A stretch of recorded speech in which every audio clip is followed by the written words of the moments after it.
പലരും പറയുന്നത് തങ്ങളും പിണറായി വിജയനും തമ്മിൽ ഒക്കച്ചെറിയമാരെ പോലെ എങ്ങനെയാണ് പിണറായി വിജയനിലുള്ള ഒരു വ്യക്തിബന്ധം? അങ്ങനെയല്ല, വ്യക്തിബന്ധം അങ്ങനൊന്നുമില്ല. അവർ പിന്നെ പൗരത്വ പ്രശ്നം ഉണ്ടാകുമ്പോൾ എന്നോട് പറഞ്ഞു, പിന്നെ ഞാൻ നിങ്ങളവിടേക്ക് വരുന്നുണ്ട് എന്ന് പറഞ്ഞു. അപ്പോൾ ഞാൻ പറഞ്ഞു എൻ്റെ വീട്ടിലേക്ക് ഞാൻ മന്ത്രിമാരെ അല്ലെങ്കിൽ നേതാക്കന്മാരെ ആരും കയറ്റിട്ടില്ല. അങ്ങനത്തെ ഒരു സംവിധാനം നമ്മളെടുത്തില്ല. അവനോട് വീട്ടിലേക്കല്ല ഞാൻ വരേണ്ടത് തന്നെ, മലപ്പുറത്തേക്ക് വരേണ്ടതെന്നാണ് പറഞ്ഞത് തന്നെ. അവിടെ പൗരത്വത്തിന് ഇതിലൊരു പിന്നെ വിഷയത്തെ പറ്റി വിശദീകരിക്കാൻ ഈ ഒരു സമ്മേളനം നടത്തുന്നുണ്ട്, അതിൽ നിങ്ങൾ പങ്കെടുക്കണം എന്ന് പറഞ്ഞു. അങ്ങനെയാണ് അതാണ് അതിൻ്റെ അല്ല. അതിന് മുമ്പ് നമ്മൾ പലപ്പോഴും പോയിക്കണം, പല ആവശ്യങ്ങളായിട്ട് വന്നു. അല്ല, അയാൾ വിലയിരുത്തുന്ന പറഞ്ഞാൽ ന്യൂനപക്ഷങ്ങളോടുള്ളൊരു സമീപനമൊക്കെ വെച്ചാണ്. ന്യൂനപക്ഷങ്ങളോടൊക്കെ നല്ല സമീപനമാണ്. അല്ല, അങ്ങനെയല്ല. നമ്മൾ പറയുന്ന കാര്യങ്ങളൊന്നും അയാളെന്തായിട്ടില്ല, നമ്മളോട് ചെയ്തു തരില്ല എന്ന്, അങ്ങനെ ചെയ്യില്ല എന്നൊന്നും പറഞ്ഞിട്ടില്ല പല കാര്യങ്ങളും. അപ്പോൾ അങ്ങനത്തെ ഒരു സ്വഭാവമാണ് മൂപ്പരുടെ സ്വഭാവം എന്ന് ഞാൻ മനസ്സിലാക്കിയിട്ടുണ്ട്. എല്ലാവരോടും നല്ല നിലക്ക് വരുമ്പോൾ അപ്പോൾ പല രാഷ്ട്രീയ നേതാക്കന്മാർക്കുണ്ട്. അയാളെങ്ങനെയെന്ന് വെച്ചാൽ മറ്റുള്ളവരൊക്കെ ചിലപ്പോൾ അങ്ങനെ തന്നെയാണ്. കാരണം ഇപ്പോൾ ഉമ്മൻചാണ്ടി അങ്ങനെയാണ്, പിന്നെ കരുണാകരൻ, ഇങ്ങനെ പലരുണ്ടല്ലോ. ഇവരൊക്കെ ഇപ്പോൾ നമുക്ക് എല്ലാവരും അതിൽ പെരുമാറ്റം ആരെ പറ്റി നമുക്ക് അഭിപ്രായ വ്യത്യാസമൊന്നുമില്ല. എല്ലാവരും നല്ല ആളുകൾ തന്നെയാണ്. വഖഫ് നിയമനം PSCക്ക് വിടുന്ന വിഷയത്തിൽ പിണറായി വിജയൻ നേരിട്ട് തങ്ങളെ വിളിക്കുകയും തങ്ങൾ നേരിട്ട് പോയി ചർച്ചയിൽ പങ്കെടുക്കുകയും ചെയ്തു. അതേസമയം ലീഗിന്റെ സമര പരിപാടിയിൽ നിന്ന് സമസ്ത പിന്മാറുകയും ചെയ്തു. ശരിക്കും അങ്ങനെ അല്ല, ഞാൻ നേരിട്ട് പോയല്ല, എന്നെ വിളിച്ചയാൾ പറഞ്ഞിട്ടുണ്ട്. ഞാൻ അയാളോട് പറഞ്ഞു ഇത് ഇങ്ങനെ വിടരുതെന്ന് പറഞ്ഞു. ഇത് PSCക്ക് വിടാതൊക്കെയാണ് നല്ലത്. അപ്പോൾ മുമ്പ് പറഞ്ഞ നിയമസഭയിൽ പാസ്സാക്കിയൊരു ബില്ലാണ്, നമുക്കതിൽ അങ്ങനെ വിടണം എന്നുള്ള താല്പര്യമൊന്നും ഇല്ലയെന്ന് പറഞ്ഞു. ഇനി വിടട്ടെ വിടാതിരിക്കട്ടെ, എങ്ങനെയാലും എനിക്ക് കുഴപ്പമൊന്നുമില്ല. അന്ന് നിയമസഭയിൽ ആരും അതിനെ എതിർത്തില്ല എന്ന് മൂപ്പര് പറഞ്ഞത്. പിന്നെ ആരോ ചിലരൊക്കെ പറഞ്ഞല്ല, ഈ അന്ന് നിയമിക്കപ്പെട്ടവരെ പിരിച്ചു വിടുന്നത് ഉണ്ടാവരുതെന്ന്. അപ്പോൾ അത് മൂപ്പര് സമ്മതിച്ചു എന്നും പറഞ്ഞു. അതാണ് ഉണ്ടായത്. പിന്നെ പള്ളിയിൽ പറയാമെന്ന് പറയുമ്പോൾ അത് പ്രശ്നം ഉണ്ടാക്കും. പള്ളിയിൽ പലരും ഉണ്ടാവേണ്ടതാണ്. ചിലപ്പോൾ ഇതിനോട് അനുകൂലമുള്ളവരില്ലാത്തവരൊക്കെ ഉണ്ടാവും, അത് പ്രശ്നം ഉണ്ടാവും. അങ്ങനെ ചില പള്ളിയിലൊക്കെ ഉന്തും തള്ളുമൊക്കെ അടിയൊക്കെ ഉണ്ടായില്ല. അപ്പോൾ അങ്ങനത്തെ ഒരു അന്തരീക്ഷം ഇവിടെ ഉണ്ടാവരുതെന്ന് വിചാരിച്ച് ഞാൻ പറഞ്ഞതാണ് പള്ളിയിൽ പറയരുത് എന്നുള്ളത്. പള്ളിയെ രാഷ്ട്രീയമായി ആയുധമാക്കരുത്. അതെ, അത് പള്ളി എന്നുള്ളത് ഇപ്പം ഞാൻ പറഞ്ഞല്ലോ, നമ്മൾ പള്ളി എന്നൊക്കെ പറഞ്ഞാൽ അത് ജനങ്ങൾ ഇപ്പം ഞാൻ ഇന്നലെ കാഞ്ഞങ്ങാടുള്ളത് ഒരു ഹിന്ദു സുഹൃത്ത് അവിടെ വന്നിട്ട് അതിൻ്റെ അടുത്ത് താമസിക്കുന്ന ആളാണ്. അയാൾ വന്നിട്ട് പള്ളി കയറിൻ്റെ പിന്നെ മുറ്റത്തിൻ്റെ ഗേറ്റിൻ്റെ അവിടെ അയാൾ ചെരുപ്പൂരി വെച്ചു. ചെരുപ്പൂരി വെച്ചിട്ട് കുറച്ച് വന്നിട്ട് ആ മുറ്റത്തിൻ്റെ അവിടെ വന്നിട്ട് അയാൾ രാവിലെ ജോലിക്ക് പോവാണ്. അപ്പോൾ അയാളിങ്ങനെ നിന്ന് കുറേ നേരം അവിടെ നിന്ന് ഒരു പ്രാർത്ഥനയൊക്കെ കഴിച്ചുകൊണ്ട് പോയത്. ഈ ഒരു ബഹുമാനം പള്ളിനോടും പിന്നെ ഓരോ മതസ്ഥർക്കും അവരുടേതായ ഇത് ആരാധനാലയങ്ങളോട് ആ നിലക്കുള്ള ബഹുമാനങ്ങളുണ്ടാവും. അത് അവർക്കുണ്ടാവും, ചിലപ്പോൾ അല്ലാത്തവർക്കും ഉണ്ടാവും. ഇതെന്തുകൊണ്ടാണെന്ന് ചോദിച്ചാൽ ഇത് പിന്നെ ഇവിടെ രാഷ്ട്രീയമില്ല. ഇവിടെ എന്ന് പറഞ്ഞിട്ടാണെങ്കിൽ ഈ മതത്തിൻ്റെ ആചാരങ്ങളോ അനുഷ്ഠാനങ്ങളോ അനുസരിച്ച് ജീവിക്കുന്ന ആളുകൾക്ക് വന്നുകൊണ്ട് അവരെ പിന്നെ അവരെ ആരാധന നിർവഹിക്കപ്പെടാൻ പറ്റുന്ന ഒരു സ്ഥലമാണ്, വളരെ പുണ്യമായ സ്ഥലമാണെന്നൊക്കെ വിശ്വസിക്കുന്ന ഒരു ബഹുഭൂരിഭാഗം ആളുകളുണ്ടാവുമല്ലോ. അപ്പോൾ അത് പള്ളിക്ക് നമ്മൾ അത് പിന്നെ രാഷ്ട്രീയം പറഞ്ഞാൽ അത് ചിലപ്പോൾ ചില ആളുകളൊക്കെ ഉണ്ടാവും. എന്നോട് അയാൾ പറഞ്ഞിട്ട് പിണറായി പിന്നെ മുഖ്യമന്ത്രി പിണറായി വിജയൻ എന്നോട് പറഞ്ഞിട്ടില്ല ഞങ്ങൾ പള്ളിയിൽ പറയരുതെന്ന് പറയണമെന്നൊന്നും. അത് അയാൾ പറയരുതെന്ന് പറയണമെന്നൊന്നും എന്നോട് അങ്ങനെയൊക്കെ പ്രചരണമുണ്ട്. എന്നോട് അയാൾ നിങ്ങൾ പള്ളിയിൽ പറയുന്നത് അത് അയാളിനോട് ഇതിനെ പറ്റി പറഞ്ഞു. അത് നമുക്ക് അടുത്ത നിയമസഭയിൽ അത് നമുക്ക് മാറ്റാം എന്ന് പറഞ്ഞു. അങ്ങനെ എല്ലാവർക്കും ഇവിടെ ജനങ്ങൾക്ക് അതിലൊരു പ്രക്ഷോഭവും കാര്യമൊക്കെ ഉണ്ടെങ്കിൽ അങ്ങനെ ചെയ്യാമെന്ന് മൂപ്പര് പറഞ്ഞു. അല്ലാതെ എന്നോട് നിങ്ങൾ ഇതിനു വേണ്ടി സമരം ചെയ്യണമെന്നോ നിങ്ങൾ നീ ചെയ്യണം ഒന്നും പറഞ്ഞില്ല. അയാളതൊന്നും പറയുന്ന സ്വഭാവക്കാരനുമില്ല.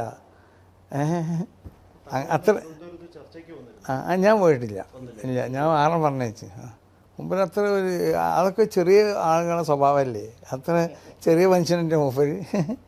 അങ്ങനത്തെ ഒന്നും ചോദിച്ചതിന് കുറച്ച് ക്ലാരിറ്റി വരുത്താം. ആ ഈ സമസ്തയുടെ ഒരു രാഷ്ട്രീയ പാർട്ടികളോടുള്ള ഒരു നിലപാട് എങ്ങനെയാണ്? സമസ്ത പിന്നെ കോൺഗ്രസ് സമസ്തനെ സംബന്ധിച്ചിടത്തോളം സമസ്തക്ക് രാഷ്ട്രീയമായിട്ട് സമസ്ത സംഘടന എന്നുള്ള നിലക്ക് ഒരു രാഷ്ട്രീയ പാർട്ടിയോട് പ്രത്യേക താല്പര്യമില്ല. സംഘടന എന്നുള്ളവർക്ക് ഏതെങ്കിലും ഒരു രാഷ്ട്രീയ പാർട്ടികളെ പിന്തുണക്കുന്നുമില്ല. സമസ്തയുള്ള വ്യക്തികൾ ഉണ്ട്, പല രാഷ്ട്രീയക്കാരുണ്ടാവും. പിന്നെ സമസ്തയും ലീഗും തമ്മിൽ തന്നെ സമസ്തയുടെ പിളർപ്പിന് ശേഷം, ഇപ്പോൾ അടുത്തിട്ടായ പിളർപ്പിന് ശേഷം ലീഗും സമസ്തയും ഒന്നും കൂടി എന്തായി യോജിച്ചു നിൽക്കുന്നത്. കാരണം സമസ്ത നേതാക്കന്മാരാണ് ലീഗിൻ്റെയും പ്രധാന നേതാക്കന്മാരൊക്കെ. ലീഗിൽ സമസ്തക്കാർ മാത്രമല്ല ലീഗിലുള്ളത്, അല്ലാത്തവരുണ്ട്, മുജാഹിദീങ്ങളുണ്ട്, ഇവരൊക്കെ ഉണ്ട്. പക്ഷേ സമസ്തൻ്റെ പ്രധാന നേതാക്കന്മാരാണ് ഇവിടെ ഉള്ളത്, ലീഗിലുള്ളത്. അപ്പോൾ ആ നിലക്ക് നമ്മളെ മദ്രസകൾ, നമ്മളെ കോളേജുകൾ മറ്റുമായിട്ടൊക്കെ അങ്ങോട്ടും ഇങ്ങോട്ടും ബന്ധപ്പെട്ടപ്പോൾ പാണക്കാട് തങ്ങന്മാരാവട്ടെ, മുൻകഴിഞ്ഞ വാഫക്കി തങ്ങളാവട്ടെ, ഇവരൊക്കെ സമസ്തയായിട്ട് ഏറ്റവും അധികം ഓലൊക്കെ സുന്നികളായിരുന്നു. സമസ്തനായിട്ട് അടുത്ത് ഇടവൈകി നിൽക്കുന്ന ആളുകളാണ്. ആ നിലക്കൊരു ബന്ധം ഉണ്ടാവുമല്ലോ. BJP ഇടതുപക്ഷ ഗവൺമെന്റിനെതിരെ ഉന്നയിക്കുന്ന ഏറ്റവും വലിയൊരു ആരോപണം എന്ന് വെച്ചാൽ സമസ്ത എന്ത് പറയുന്നു അതെല്ലാം സമ്മതിച്ചു കൊടുക്കുന്നു. അങ്ങനെയൊന്നും ഉണ്ടാവില്ല, അതൊക്കെ വെറുതെ പറയണം. അങ്ങനെയൊന്നും ഒരു മുഖ്യമന്ത്രി ചെയ്യില്ല. അയാൾ മുഖ്യമന്ത്രിയല്ലേ, കേരളത്തിലെ മുഖ്യമന്ത്രിയല്ലേ. സമസ്ത പറഞ്ഞൊക്കെ അംഗീകരിച്ചു കൊടുക്കാനല്ലോ മൂപ്പരപണി. മൂപ്പർ ഈ രാജ്യത്തിൻ്റെ പിന്നെ വിദ്യാഭ്യാസപരമായ സാംസ്കാരികമായ ഇതിനോട് ബന്ധപ്പെട്ട മറ്റുള്ള ഇവിടുത്തെ ജനങ്ങളെ ആവശ്യങ്ങൾ ഇതൊക്കെ ചെയ്തു കൊടുക്കലല്ലേ. സമസ്ത CPM-നോട് അടുക്കുന്നു. സമസ്ത അങ്ങനെ ആരോടും അടുക്കാൻ പ്രത്യേക ഒരു അടുപ്പ് ആരോടും ഇല്ലല്ലോ. സമസ്ത അടുക്കുക എന്ന് പറഞ്ഞാൽ നമ്മൾ ഒരു ഭരണകക്ഷിയൊക്കെ ആകുമ്പോൾ ആ ഭരണകക്ഷീൻ്റെ മുന്നിൽ പലതും നമുക്ക് ഒരു സംഘടന എന്നുള്ളവർക്ക് പല ആവശ്യങ്ങളുണ്ടാവുമല്ലോ. അത് മാന്യമായിട്ട് പരിഗണിക്കുന്നവരോടൊക്കെ നമ്മൾ എന്താവേണ്ടി വരും, അടുക്കേണ്ടി വരുമല്ലോ. അടുക്കുക എന്ന് പറഞ്ഞതിൻ്റെ അർത്ഥം നമ്മൾ കമ്മ്യൂണിസ്റ്റുകാരാവുക എന്നുള്ളതൊന്നും അല്ലല്ലോ അതിൻ്റെ അർത്ഥം. സമസ്തയുടെ ആവശ്യങ്ങളൊക്കെ വേണ്ടത്ര രീതിയിൽ പരിഗണിച്ചുകൊണ്ട് തന്നെയാണ് LDF ഗവൺമെന്റ് മുന്നോട്ട് പോകുന്നത്. അല്ല, നമ്മളങ്ങനെ ഇപ്പോൾ ഉദാഹരണമായിട്ട് ഇപ്പോൾ നമ്മൾക്കിപ്പോൾ അങ്ങനെ ഒരു ഡിമാൻഡോ കാര്യങ്ങളൊന്നും ഒരു വിഷയത്തിലോ ആവശ്യം ഉണ്ടെങ്കിൽ അപ്പോഴല്ലേ പറയാം. അങ്ങനത്തെ ഒന്നും നമ്മൾ അവരെ മുന്നിൽ അവതരിപ്പിക്കും. ഇപ്പോൾ ഒന്ന് ഈ പൗരത്വ പ്രശ്നം, അതിന് നമ്മളെ കൂടെ നിൽക്കണം. എല്ലാവരും നിന്നമായിരിക്കും, ഇവിടുത്തെ എല്ലാ രാഷ്ട്രീയ കക്ഷികളും നിന്ന പോലെ. ചില ആളുകളുണ്ടാവില്ല, അല്ലാത്ത വേറെ രാഷ്ട്രീയ കക്ഷികളൊക്കെ ഉള്ളതുപോലെ നിന്നിട്ടുണ്ട്. ഇപ്പോൾ ഈ വിഷയത്തിലും അവർ പിന്നെ ആ ഏക സിവിൽ കോഡിന് എതിരാണെന്നാണ് പറഞ്ഞത്. ഏക സിവിൽ കോഡിന് എതിരിൽ അവർ സെമിനാറുകളൊക്കെ CPM എടുക്കുന്ന പോലെ ഒരു കൃത്യമായൊരു നിലപാട് ഈ വിഷയത്തിൽ എടുക്കാൻ കോൺഗ്രസിന് കഴിയാത്തത്. അല്ല, അത് ഞാനല്ല ഇതിന് മറുപടി പറയേണ്ടത്. ഇതൊക്കെ നിങ്ങൾ കോൺഗ്രസ്സിൽ സുധാകരനോട് വയ്ക്കുക. ഇല്ല, എന്നോട് അവർ പറഞ്ഞത് നമ്മൾ വളരെ വ്യക്തമായിട്ട് തന്നെ പറഞ്ഞിട്ടുണ്ട്. ഇതെപ്പോഴും വിളിച്ചു പറഞ്ഞിട്ടുള്ളൂ. കേരളത്തിലെ നിലപാട്, കേരളത്തിലെ കോൺഗ്രസ് നിലപാടാണ്. അതെ, ഈ ഒരു ദൃഢത നമ്മൾ അല്ല, അത് കേരളത്തിലെ നിലപാട് അങ്ങനെ. മറ്റുള്ള നിലപാടെന്ന് പറഞ്ഞാൽ അതും പ്രഖ്യാപിക്കപ്പെട്ടിട്ടുണ്ടല്ലോ, അവർ പറഞ്ഞിരിക്കണമല്ലോ. പറയേണ്ടവർ പറഞ്ഞിട്ടില്ല. അല്ല, അങ്ങനെ പറയാൻ പറ്റില്ല. അത് അവരാണ് പറയേണ്ടത്. അപ്പം നമുക്ക് പറയാൻ പറ്റില്ല. കാര്യം പറഞ്ഞപ്പോൾ ഈ അടുത്ത കാലം വരെ മുസ്ലിം കമ്മ്യൂണിറ്റി എന്ന് പറഞ്ഞ ലീഗിന്റെ ഒരു വോട്ട് ബാങ്ക് ആയിരുന്നു. കോണിക്ക് വോട്ട് ചെയ്തില്ലെങ്കിൽ നരകത്തിൽ പോകുന്നൊക്കെ പറഞ്ഞ അങ്ങനെ ഒരു കാലം നമുക്കുണ്ടായിരുന്നു. അതിപ്പോൾ നിങ്ങൾ പറഞ്ഞല്ലോ, കോടി ചുട്ടത് ഇറക്കിയില്ലേ? ഒരുപാട് മുന്നോട്ട് പോയിട്ടുണ്ട്. അല്ല, അതല്ല, ഇതൊന്നും സമസ്തൻ്റെ നയല്ലല്ലോ. ഏതെന്ന് പറഞ്ഞാൽ ഇതൊക്കെ പിന്നെ കോൺഗ്രസ്, ലീഗ്, കമ്മ്യൂണിസ്റ്റ് ഇവർക്കൊന്നും വോട്ട് ഇതിലേക്ക് അത് നരകത്ത് പോകുന്നൊക്കെ ഉള്ളത്. അല്ല, അത് അന്ന് പിന്നെ ആളുകൾക്ക് വിവരം കുറയുമ്പോൾ അന്നേൽക്കുള്ള പലതും ഉണ്ടായിട്ടുണ്ടാവാം. മാറ്റം തന്നെ ഇപ്പം നമ്മളാകെ ഇപ്പം നമ്മളെ ഭക്ഷണത്തിന് മാറ്റമുണ്ടായി, വസ്ത്രത്തിന് മാറ്റമുണ്ടായി, പിന്നെ ഇല്ലേ, പിന്നെ നമ്മളെ വീടുകളിൽ മാറ്റമുണ്ടായി. ഇപ്പം കണ്ടില്ലേ, പഴയ വീട് ഇപ്പോൾ കാണാനില്ല. ഇപ്പം ഒക്കെ ഇങ്ങനെ പുതിയ പുതിയ വീടുകളല്ലേ പലരും നിർമ്മിക്കണത്. ഏത് മാറ്റം? അല്ല, ഇപ്പം ഉണ്ടായിക്കൊണ്ടിരിക്കുക. അല്ല, മുന്നോട്ട് പോകേണ്ടത് എന്ന് പറഞ്ഞാൽ നല്ല നിലക്കുള്ളതായ മുന്നോട്ട് പോകാനൊക്കെ നമുക്ക് അംഗീകരിക്കണമല്ലോ. ഈ മാറ്റം എന്നുള്ളതല്ല. ഇതിപ്പോൾ ഇത് നമ്മൾ സംഘടന കൂടി പറയേണ്ടതല്ലത്. ഇത് ഓരോ വ്യക്തികൾക്കും അവരുടേതായ രാഷ്ട്രീയ നയങ്ങൾ പാർട്ടികളോടുള്ളതായ രാഷ്ട്രീയം ഉണ്ടാവും. ആ രാഷ്ട്രീയം അനുസരിച്ചായിരിക്കും ഓരോരുത്തരും. അതിപ്പോൾ വളരെ കോൺഗ്രസ് കുടുംബത്തിൽ നിന്ന് വന്ന ഒരുത്തനാണെങ്കിൽ തന്നെ ഓൻ ചിലപ്പോൾ കമ്മ്യൂണിസ്റ്റ് ആവും. ഇപ്പോൾ EMS നമ്പൂതിരിപ്പാട് മൂപ്പര് കോൺഗ്രസ്സുകാരല്ലേ ഇതാ, മൂപ്പര് കമ്മ്യൂണിസ്റ്റ് ആയില്ലേ. ലീഗ് കുടുംബത്തിൽ നിന്ന് വന്നവൻ ചിലപ്പോൾ കോൺഗ്രസ് ആവും, ചിലപ്പോൾ വേറെ വല്ല പാർട്ടിയിലും പോവും. ഇപ്പോൾ പുതിയ കുറേ പാർട്ടികളുണ്ടല്ലോ, നിങ്ങൾ പറഞ്ഞല്ലേ, ഇതാണ് SNDP, പിന്നെ SNDP അല്ല മറ്റേത് SFIO, അതുപോലെ തന്നെ വെൽഫെയർ പാർട്ടി, അതിലേക്കൊക്കെ പോകുന്നുണ്ടല്ലോ. അതൊക്കെ നമ്മൾ പറയേണ്ടതല്ല അതൊന്നും. അതെങ്ങനെയാണ് മാറ്റങ്ങൾ, അത് നിങ്ങൾ രാഷ്ട്രീയമായിട്ട് രാഷ്ട്രീയക്കാരോട് ചോദിക്കുക. നിങ്ങളെ ഈ നിലക്കുള്ള ഈ ജനങ്ങളെ ഈ ചിന്തി ഈ മുന്നേറ്റമൊക്കെ നല്ലതാണോ അല്ലേ, അത് അവരോട് ചോദിക്കാം. നമ്മൾ അതിനെപ്പറ്റി അഭിപ്രായം പറയില്ല. നമ്മളത് നല്ലതാണോ, നമ്മൾ അഭിപ്രായം എന്ന് പറഞ്ഞാൽ എല്ലാവരും സമസ്തയിലേക്ക് വരേണ്ടത് നല്ലതാണ്, സമസ്തനെ അംഗീകരിക്കണം എന്ന് പറയുന്നത് നല്ലതാണ്, എല്ലാവരും സമസ്തൻ്റെ മെമ്പർമാരായാലും അത് നല്ലതാണ് എന്നൊക്കെ നമുക്ക് പറയാം. ശരീരത്തിലുള്ള നിലക്കുള്ള ഭേദഗതി നമ്മൾ അത് അംഗീകരിക്കാൻ പറ്റില്ല ആര് പറഞ്ഞാൽ. അങ്ങനെ നമ്മളങ്ങനെ മനസ്സിലാക്കില്ല സ്ത്രീ വിരുദ്ധമായിട്ട് എന്തെങ്കിലും ഒന്ന് ശരീരത്തിലുണ്ടെന്നുള്ളത്. അത് സ്ത്രീകളെ ഏറ്റവും അധികം സംരക്ഷണം അത് മതത്തിൻ്റെ തത്വം എന്താണെന്ന് പറഞ്ഞാൽ മതം സ്ത്രീകളെ സംരക്ഷണം പുരുഷന്മാരെ ഏൽപ്പിക്കുകയാണ് ചെയ്യേണ്ടത്.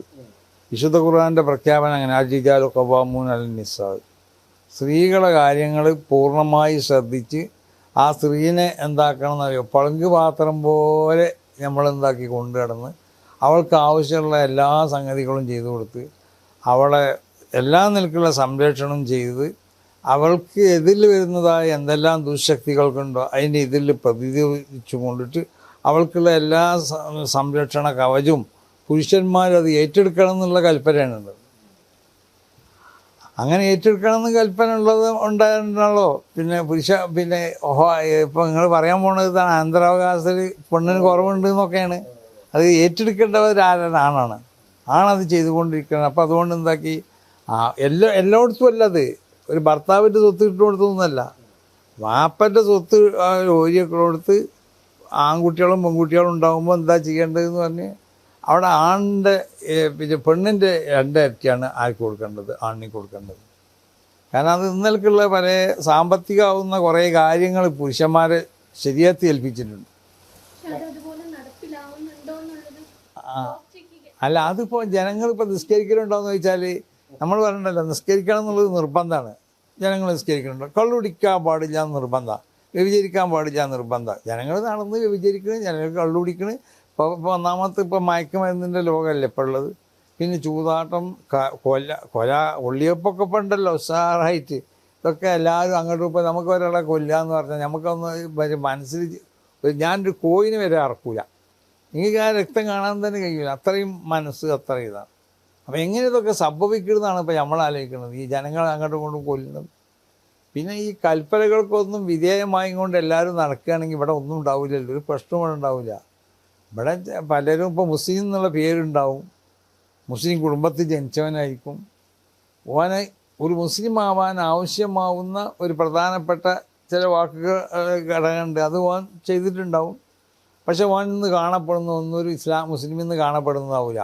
ഓൻ നിസ്കരിക്കുന്നുണ്ടാവില്ല, ഓൻ നോമ്പ് വയ്ക്കുന്നുണ്ടാവില്ല, അവൻ കള്ളുപിടിക്കുന്നുണ്ടാവും, ഓൻ വ്യഭിചരിക്കുന്നുണ്ടാവും, ഓൻ അതുപോലെ ഇസ്ലാം നിരോധിച്ച എല്ലാ സംഗതികളും ചെയ്യുന്നുണ്ടാവും.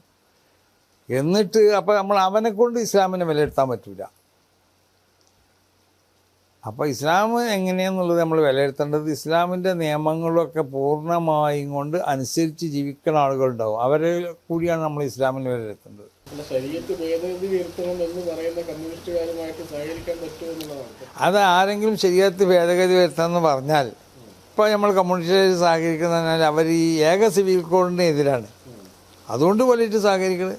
നമുക്ക് സഹകരിക്കാൻ പറ്റാത്തത് അവർ പറയുകയാണെങ്കിൽ അവരായിട്ട് നമ്മൾ സഹകരിക്കില്ല ആ വിഷയത്തിൽ. അപ്പോൾ നമ്മൾ അവരെ എതിർക്കും, അങ്ങനെയാണല്ലോ.